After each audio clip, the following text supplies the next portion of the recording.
Mick Tockett. Hell yes! Man on the mural. You like that? I happen to like that a lot. You like that? Just lost Mick Tockett on the phone line. He gone! Now we see Pat Micheletti has returned. Yes! Yes!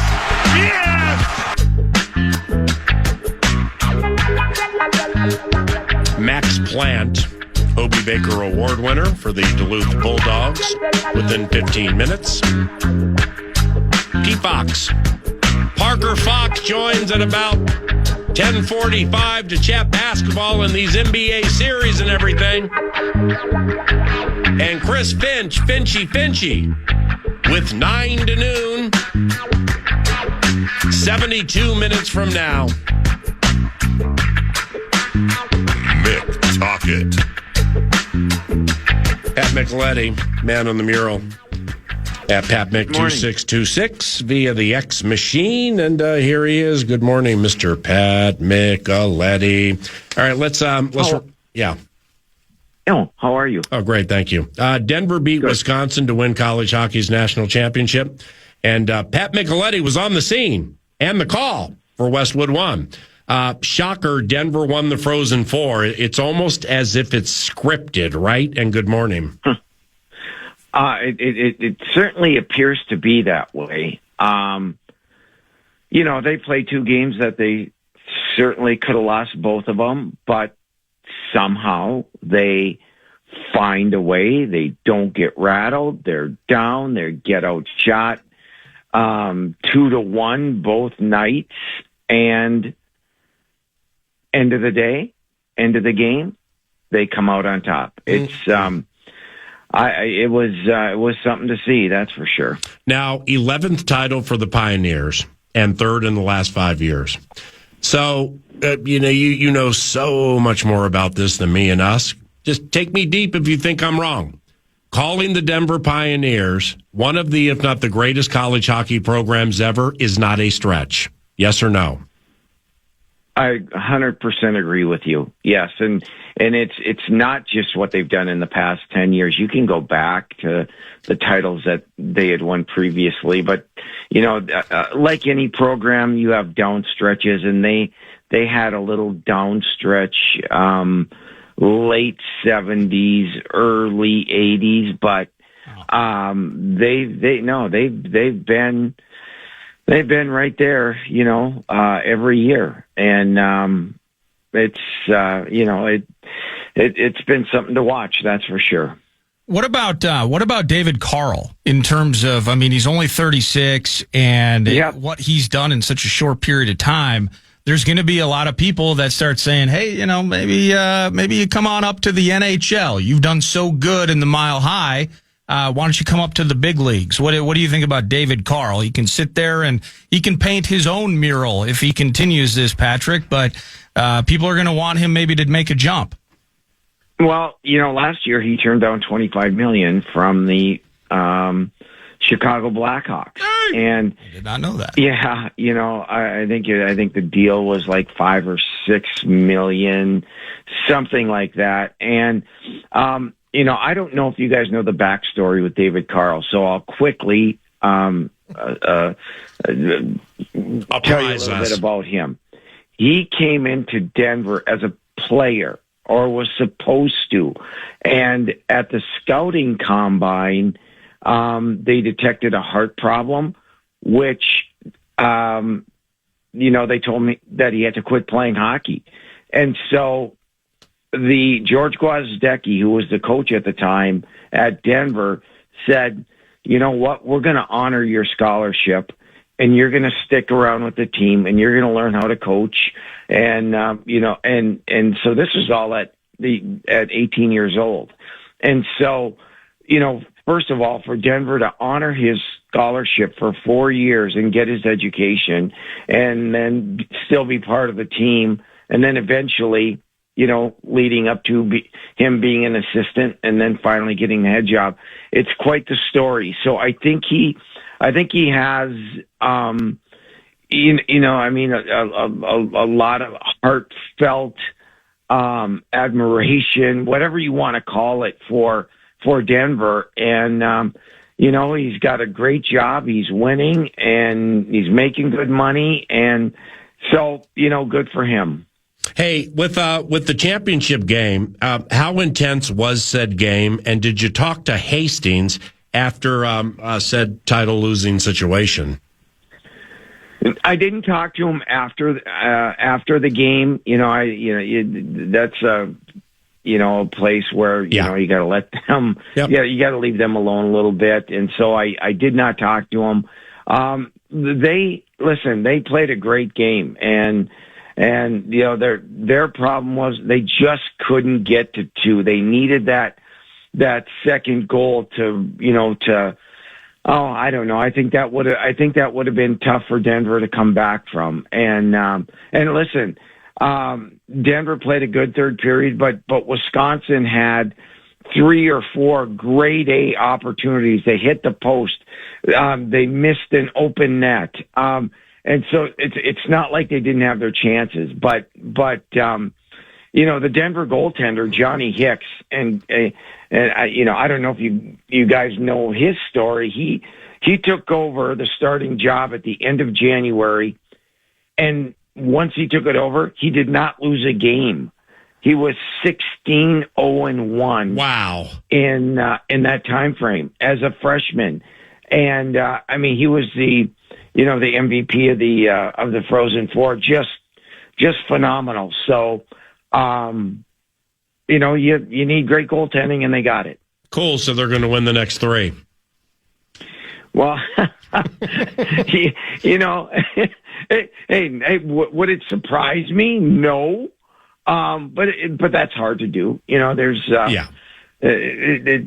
hard to do. But listen, they'll be in the mix, no question. Hey, dumb question, Pat. I don't want to put you on the hook here or put you in a weird spot if you don't know. But please do. But Johnny Hicks, I thought I had read something into the game because I was following. They had to eke by Michigan the game before, and they got that clutch goal just to find their way to OT to then find their way to beating Hastings. But Johnny Hicks had committed, and I think it was like Tennessee State or something like that with their hockey program, and either that entire thing crumbled or there was some kind of L that took place there. I didn't even know Tennessee State knew what hockey was, and that's how he found his way to Denver. Is that at all accurate?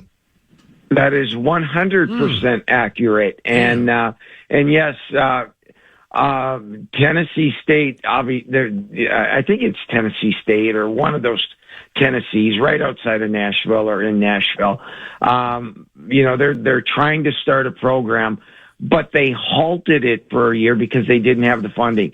I'm sure they're still going to try to bring it back at some point, but it takes a lot of money to start a program.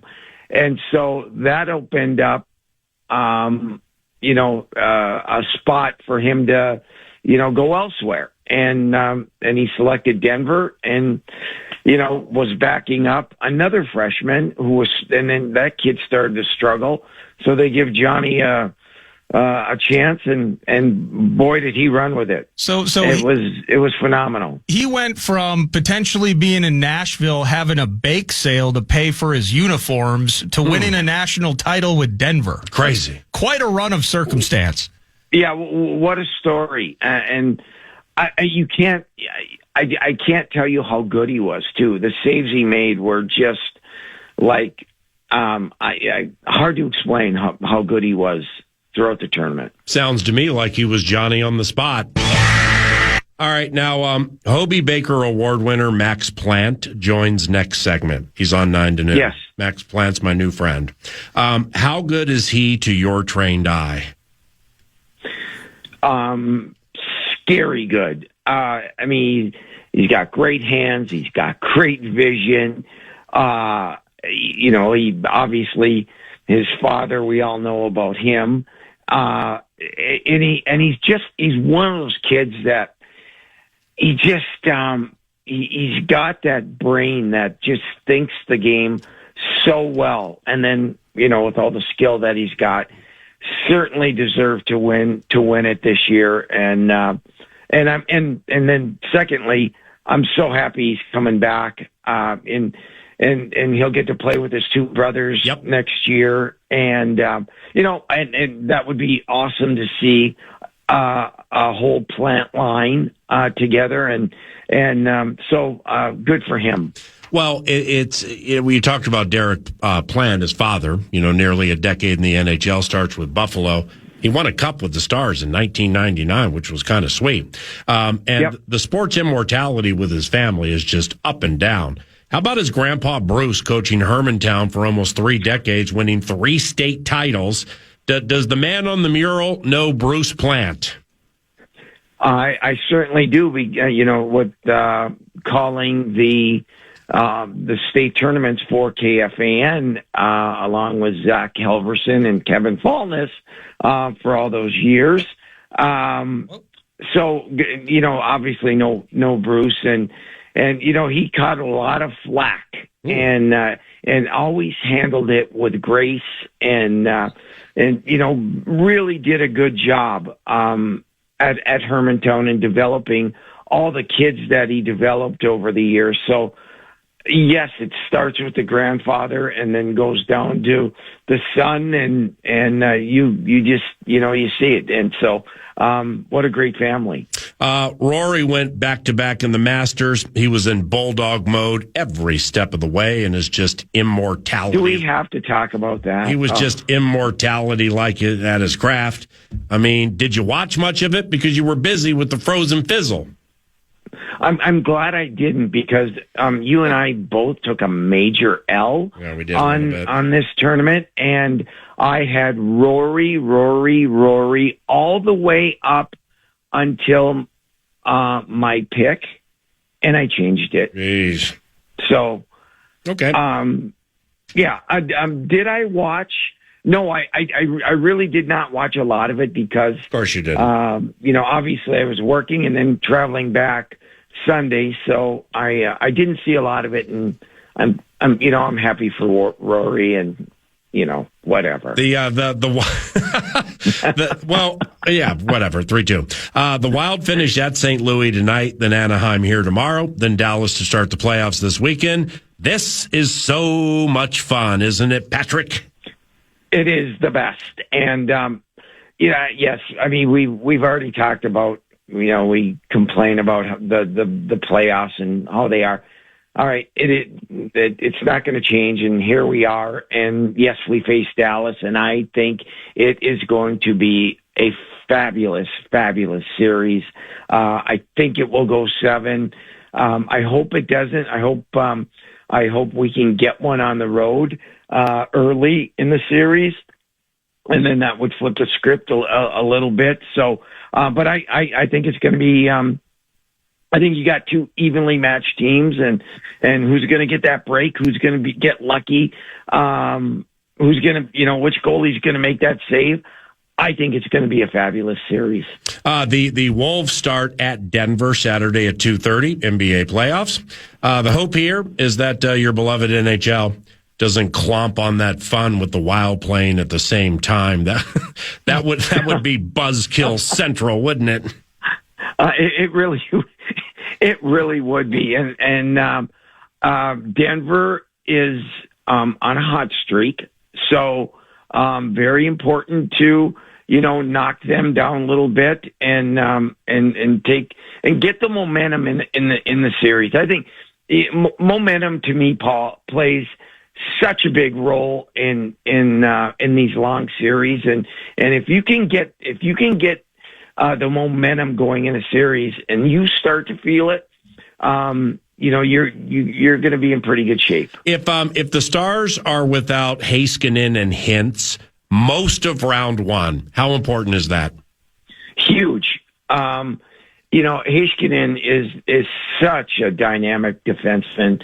It'd be like the Wild losing Hughes, and just think of the impact that would have. Well, having Heiskanen out really I mean, that puts them in a difficult spot back on the blue line, creating offense, and you're going to need in a series like this, you're really going to need your offensive defenseman to play a factor, because it's going to be so tight checking. There's not going to be a lot of room. You're going to have to add that fourth guy to the rush and get him involved. And that's what obviously both Faber and Hughes do so well. So that'll be a big factor, I think, if he misses, any time in this series. Hey, my brother, great work on Westwood 1 with the Final Four and then the Frozen Four championship. Greatly appreciate your inclusion today, and we'll be calling you next week. Thank you, Patrick. Yep, thank you. See you, bud. Pat Micheletti at PatMick2626 via X. That right there, ladies and gentlemen, was our Steve's Appliances Marathon segment.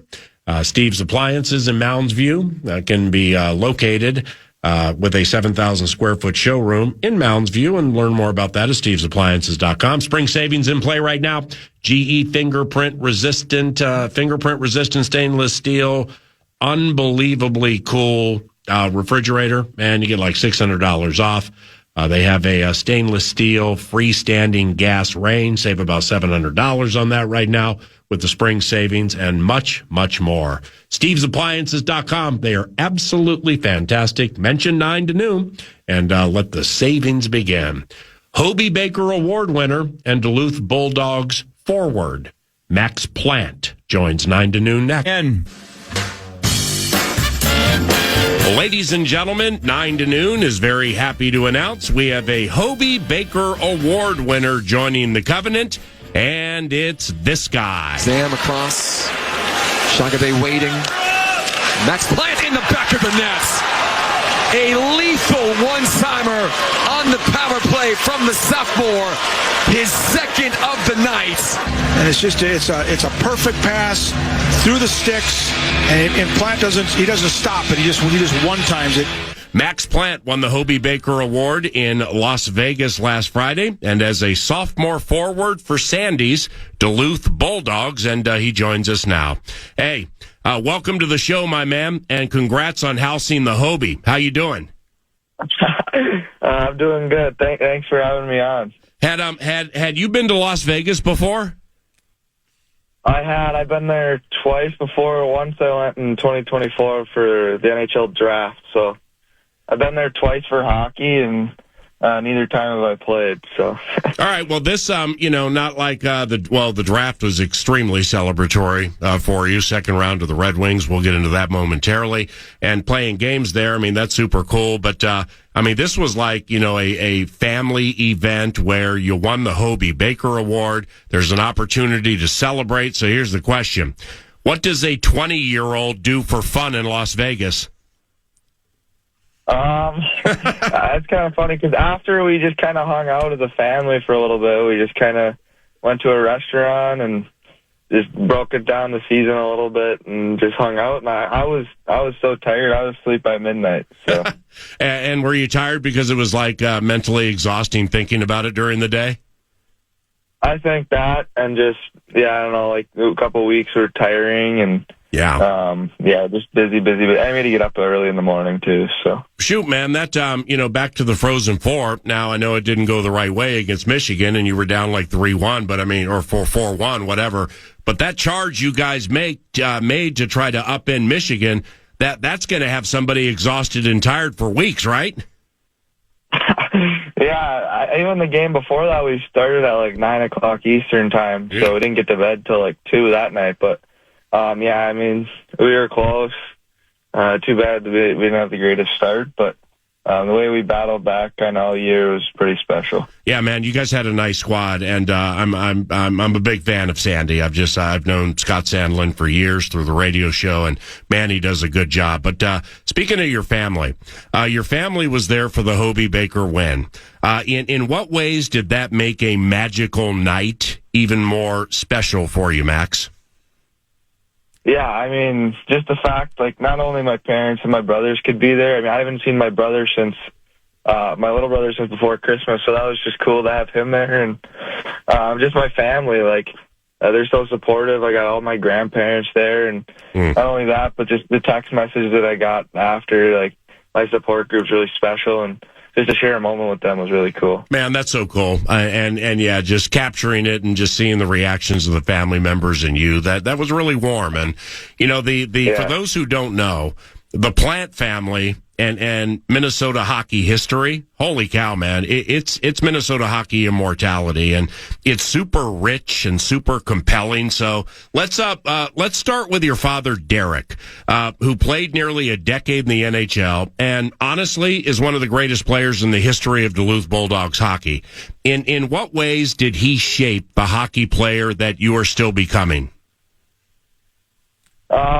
I mean, that's pretty much it. Like, my mom didn't play hockey, but I mean, she's known a lot just because of my dad too. But growing up, like, he didn't pressure us to play hockey. Obviously, he probably would have liked us to play hockey just because that's what he knows and that's what drives him. So, yeah, just growing up around him, like, he had hockey on the TV every time I got home from the rink. Even I'd go to school, I'd go to the rink, and then I'd get home and I'd watch hockey, and it'd be him talking to me about it. And then, like, obviously having struggles, went to the junior hockey, and that's when I really started to have to kind of dial in my game, and just any questions I had for him on like what to do here and what to do there. So that's kind of the way I play, is the kind of the way he sees it. So a big testament to him. I think both my brothers are pretty much the same way too. So yeah, like father, like sons, with Max Plante, Hobey Baker Award winner, our guest 9 to noon on KFAN, and his brothers, Zam and Victor. We're going to get into them momentarily. With your father, a scout for the Ottawa Senators, do you ever get free tickets to Ottawa Senators games? I mean, we probably could if we wanted to, but we're so busy. We're so busy, so it's like, there's not really an opportunity for that. Sometimes we get to go to a couple Wild games during the season, but yeah, other than that, pretty much just practice, workout, go back home, maybe do a little schoolwork. Yeah. Hey, what, Max? What, from what you know, man, what do you think about life of a National Hockey League scout? I mean, it seems like it has some grind to it.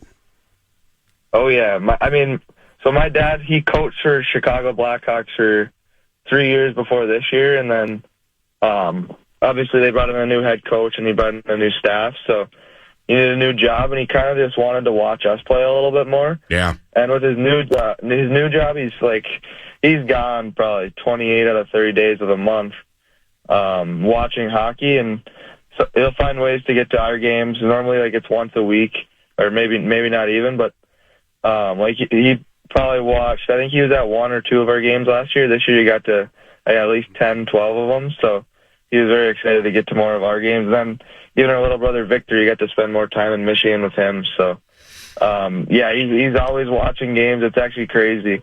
He'll send me a picture in one city, and then all of a sudden the next day he's in another city, so but it's pretty cool. He gets to kind of explore everywhere. Right on, my brother. This is fantastic. So lastly, with your dad, how much Stanley Cup memorabilia do you guys have around the house, given your dad was on the 99 Stars team that won the whole thing? He's got, so growing up, we had a big picture right in front of our knee hockey area. And then he had a big Buffalo picture, too, because that's where he spent most of his time. Mm-hmm. He had a big celebratory. He scored the Game 7 overtime goal against Ottawa, actually, one time. And he had this huge picture right in front of where our net was, where he played knee hockey. And then just in his office, like a mini Stanley Cup and just a bunch of bobbleheads and cool hockey stuff. Bro, your dad's a cup winner. I mean, that's the bomb. Now, both Max's parents are Duluth Hall of Famers. His mom, Christy, is HOF, having played basketball and softball for the Bulldogs. His brother, Zam, is a teammate. What have you enjoyed about playing with your older brother, Zam? I guess just someone that's really close to me, that's kind of watched, like, not only I play here at UMD, but kind of growing up, and we both kind of operate pretty similar in the way we approach it, is kind of try to show up to the rink, work hard, and I guess try to have fun with it. But I think the more we compete against each other, the more it fuels us to get better. So And then also, like, in practice, we're with each other against each other. And then in the games, we kind of know what each other wants, and we both know that each other are going to work really hard. So it's kind of easy to play with somebody like that. All righty. So when does younger brother Victor Plante join the Bulldogs? So he's got his U18 Worlds here this spring. He's going to Slovakia actually today. He's flying out. Wow. But then in about 4 weeks, he'll be back in Duluth and training with us this summer and be ready to go for next year. We'll all three be together. That's pretty exciting. You get to be the older brother on the team, right? Yeah. I never got to play with Victor on a team, so it'll be pretty special. That's awesome, man. Max Plante, Hobey Baker Award winner from the Duluth Bulldogs, is on the 9 to noon show. All right. Well, who's the best skater in the Plante family? Derek, Zam, Max, or Victor? I would say my dad, but he can't really skate as well as he used to anymore. So, I mean, I'll win in a race. I think Victor's a pretty good skater too, but I'll go with myself. What's leading you back to the Bulldogs next year? You have unfinished business. Is that the answer? I would say so. And he can never be more ready, and also just the opportunity to play with two brothers at Division I level is something I really couldn't pass up. Wow, that's going to be unbelievable. Holy cow. Congratulations to Sandy, too, because this Plante trifecta, they're all good. And here's another... Here's another compelling point that maybe many don't know. Max and Jake Shogabay are 2/3 of one of the very best lines in all of college hockey. And interestingly, when Max won a state title with Hermantown, to do so, they had to beat Shogabay and Warroad in the title game. So did you remind him of that when you guys started playing together for the Bulldogs? Too much. Yeah, Shogs he's probably sick of it by now. It's too bad he never got to win it his next year, his senior year, because they played in the finals too. But I mean, yeah, it was pretty cool to be able to. We kind of played with each other a little bit growing up, and then me, Zam, and Ty Hansen was also on our team. We were all three on Hermantown, so we probably give him too much crap, but he takes it well. And but yeah, that was pretty cool memory. Yeah, I mean you're the Hobey Baker Award winner, man. But Shogs, as you call him, he's super gifted. Holy cow, he's really good, isn't he? Oh yeah, he's probably got some of the best hands in the league. The way he sees the ice, it's pretty special. All right, just a few to close here with Max Plante, the most recent Hobey Baker Award winner, and he did so as a sophomore forward for the Duluth Bulldogs. To land the plane on Minnesota hockey immortality, the Plante family. All right, and I'm not over stressing that. It's Minnesota hockey immortality, and there's grandfather Bruce Plante, Max's grandfather. All right. He coached Hermantown for 28 years and won 3 state titles. So has Grandpa ever screamed at you to, like, pick up your feet, Max, or some coaching stuff like that? His big thing on me is to shoot the dang puck. He always, after every game, he'll text me if I didn't shoot enough. So he likes when I score goals.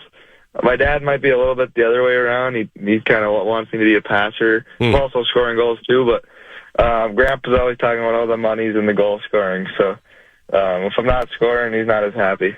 When do you hope to play for the Detroit Red Wings, the team that drafted you in the second round?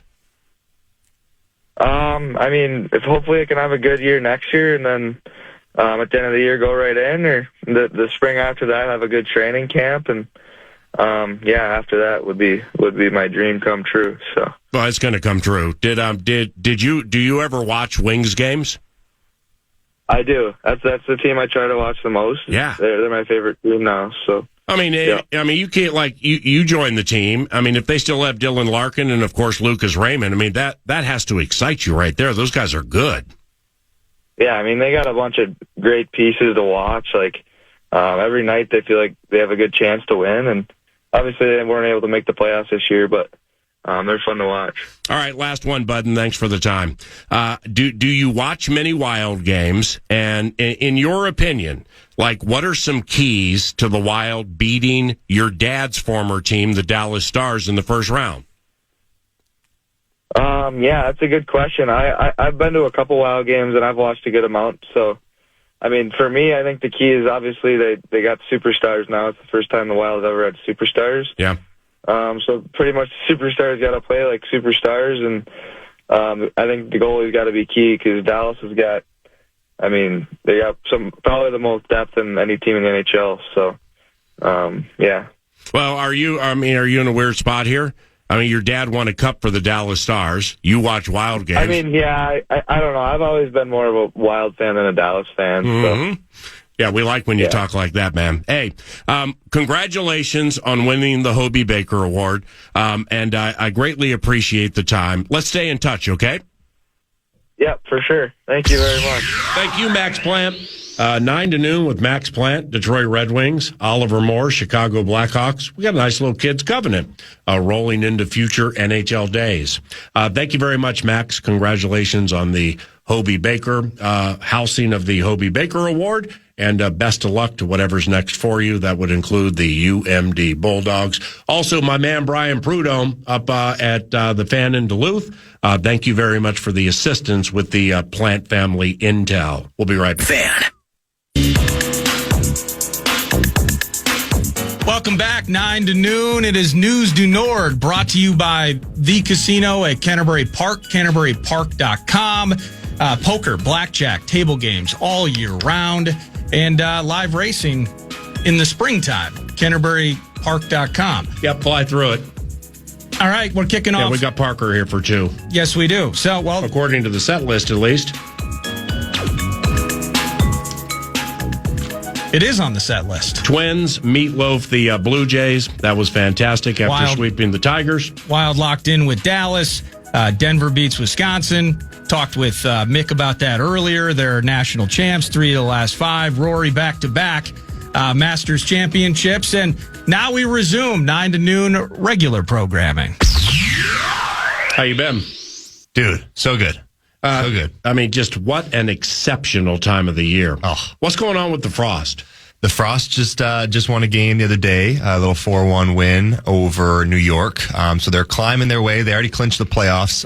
So they're the 3 seed right now, 4 points back of Boston, and they play Boston on Wednesday. So an opportunity to get 3 points there in Boston and find their way into maybe the 2 seed around the corner. Yeah, see that? I mean, that, for you and for a lot of people listening now would take exceptional and make it all caps with exclamation point at the end. Totally. Because Wild Dallas coming up this weekend. Let's go. Timberwolves and Nuggets Saturday at 2:30.